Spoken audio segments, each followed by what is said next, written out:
Mr. Henderson stood at the front of the classroom, his hands clasped behind his back. For your final project, you will write a 5-page research paper on the Industrial Revolution, he announced, his voice leaving no room for discussion. It must be in 12-point Times New Roman font with 1-inch margins, double-spaced. Each page must have exactly 27 lines of text, no more, no less. Failure to follow these specifications will result in an automatic F.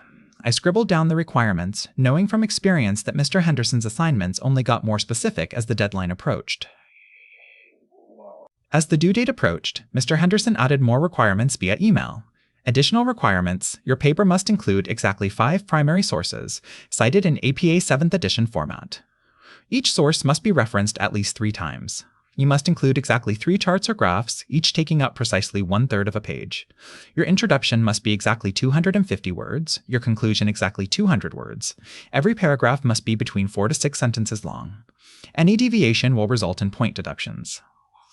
I saved each email with the subject line Requirement Update E1, Requirement Update ET1, Requirement Update ET, and 2 introduction must be exactly 50 words. I sat down to write the paper, following every requirement to the letter. My introduction was exactly 250 words. Each paragraph was precisely 5 sentences long. I found 5 primary sources and cited each exactly 3 times in APA 7th edition format. For the charts, I created 3 perfect graphs that each took up exactly 1/3 of a page.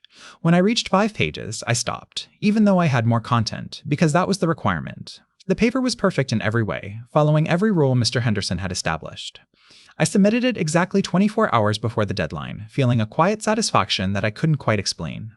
When Mr. Henderson returned the papers, his face was strained. "Class," he announced, his voice tight, "I need to revise the grading criteria for future assignments."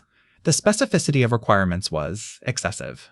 It turned out he had spent nearly 20 hours grading our papers, checking each line count, font size, and citation format. Several students, myself included, had followed the requirements exactly, creating papers that were technically perfect but practically overwhelming to grade. The next assignment had vague, open-ended requirements with no specific formatting guidelines. I smiled to myself, knowing that sometimes the best way to change unreasonable rules is to follow them perfectly.